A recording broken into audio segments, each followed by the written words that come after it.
हे student, welcome once again. बच्चों, इस वाली वीडियो में हम लोग एक्सरसाइज 2C का जो लास्ट क्वेश्चन है ना 16th नंबर का, इसे सॉल्व करेंगे।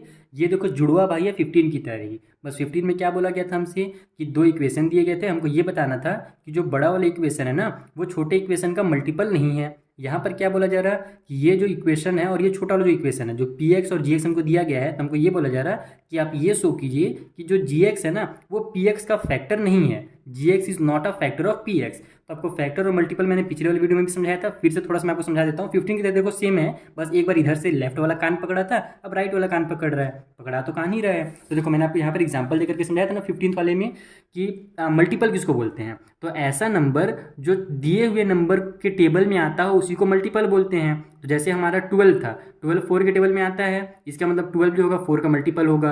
12 3 के टेबल में भी आता है, इसलिए 12 3 का मल्टीपल होगा। 12 2 के टेबल में भी आता है, इसलिए 12 2 का मल्टीपल होगा। लेकिन और मल्टीपल चेक करने का तरीका क्या है कि हम लोग 12 को 2 से डिवाइड देते हैं तो रिमाइंडर हमारा 0 बचता है। रिमाइंडर कुछ बचा क्या? नहीं बचा। इसका मतलब कि 12 जो होगा इसका मल्टीपल है। उसी तरीके से अगर आप 12 को 3 से डिवाइड दोगे ना तब भी देखना रिमाइंडर क्या होगा, 0 बचेगा। तो उस कंडीशन में भी 12 क्या होगा, 3 का मल्टीपल होगा। लेकिन 12 जो है वो 5 से डिवाइड नहीं होता है। जब हमने डिवाइड किया तो डिवाइड थोड़ा सा हुआ, लेकिन रिमाइंडर क्या हो गया, 2 बच गया। इसका मतलब क्या है कि 12 जो है 5 का मल्टीपल नहीं है।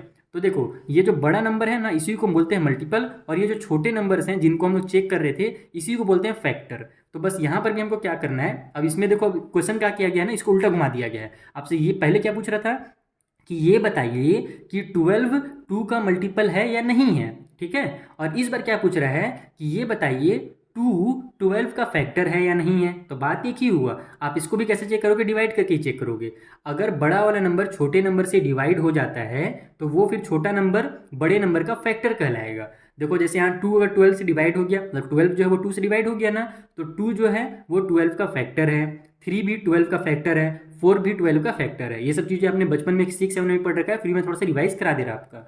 लेकिन अगर जब हम लोग 5 को 12 से डिवाइड देते हैं, यानी कि 12 को 5 से डिवाइड देते हैं, तब हमारा रिमाइंडर 0 नहीं आता। इसका मतलब क्या हुआ कि 5 12 का फैक्टर नहीं है। समझ में आया मेरी बात? तो यहाँ पर भी हम क्या करेंगे, सेम जैसे यहाँ पर चेक किए थे ना, रिमाइंडर थ्योरम से रिमाइंडर निकाले थे और हमको दिखा था कि रिमाइंडर 0 नहीं आ रहा है। और अगर रिमाइंडर 0 नहीं आ रहा इसका मतलब कि वो हमारा मल्टीपल नहीं है। तो सेम टू सेम यहाँ पर भी वही काम करेंगे, हम लोग डिवाइड देंगे रिमाइंडर थ्योरम से, यानी रिमाइंडर थ्योरम से रिमाइंडर निकालेंगे और रिमाइंडर 0 यहाँ पर भी नहीं आएगा, क्योंकि क्वेश्चन में साफ साफ बोला गया है कि आपको यही शो करना है कि जी एक्स जो है वो पी एक्स का फैक्टर नहीं है। तो इसका मतलब यही हुआ कि वहाँ पर हमारा रिमाइंडर 0 नहीं आएगा। तो रिमाइंडर 0 नहीं आएगा तो आप बता देना, जैसे यहाँ पर लिखे हैं कि रिमाइंडर इज इक्वल टू, समझ कि reminder is not equal to 0, या फिर शॉर्टकट में ऐसे भी लिखते हैं रिमाइंडर नॉट इक्वल टू 0, ऐसे भी लिख दिया जाता है शॉर्टकट में। तो अगर वैसे लिखा था तो कंफ्यूज मत होना, मैंने डिटेल में लिख दिया था कि रिमाइंडर हमारा 0 नहीं है, इसीलिए पी एक्स हमारा मल्टीपल नहीं होगा जी एक्स का। तो यहाँ पर भी आपका सेम ऐसी बनेगा। देखो, जो हमको पी एक्स की वैल्यू दी गई है मैं यहीं पर बना ले रहा हूँ जल्दी से छोटा छोटा करके। पी एक्स का वैल्यू हमको कितना दिया हुआ है, 2x का क्यूब माइनस में 11x का स्क्वायर माइनस में 4x और प्लस में 5 दिया हुआ है। जी एक्स का जो वैल्यू है वो हमको कितना दिया हुआ है, तो वो हमको 2x प्लस में 1 दिया है। तो यहाँ से हम लोग रिमाइंडर थ्योरम लगाएंगे और x की वैल्यू निकाल लेंगे। तो 2x प्लस में 1 इक्वल टू 0 लिखो यहाँ पर आप। तो यहाँ से हमारा 2x इक्वल टू -1 हो जाएगा, और x की वैल्यू निकालनी है तो 2 को इधर ट्रांसफर कर देंगे तो ये हो जाएगा -1 डिवाइड बाई में 2, क्योंकि इधर मल्टीप्लाई में था तो इधर आकर के डिवाइड में हो गया। तो x का वैल्यू यहाँ पर हमारा -1/2 निकल गया। तो अब जो हमारा ये इक्वेशन है ना, इसमें जहाँ जहाँ पर x है वहाँ पर आप क्या करो, -1/2 कर दो। तो यहाँ पर आप लिखोगे p और x की जगह पर -1/2 इक्वल टू 2x का क्यूब है तो 2 -1/2 का क्यूब हो जाएगा। फिर -11x का स्क्वायर है तो ये हो जाएगा हमारा 11 और -1/2x का स्क्वायर। उसके बाद फिर -4x है तो -4 मल्टीप्लाई में -1/2, इसको ब्रैकेट में लिख दो क्योंकि साइन आपस में टकरा रहा है, और प्लस में ये 5 उतर जाएगा।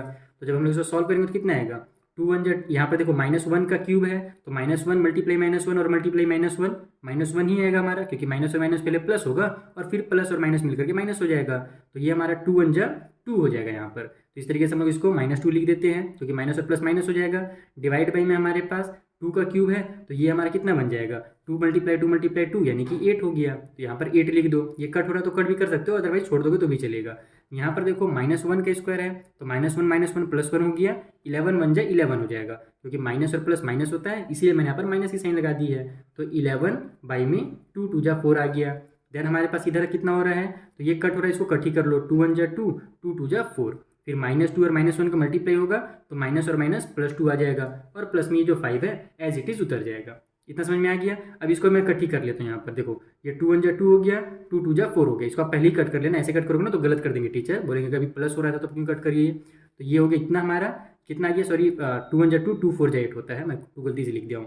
तो ये हो जाएगा हमारा -1/4, फिर माइनस में 11/4, प्लस में 5 और 2 कर दो आप डायरेक्ट 7 इसको।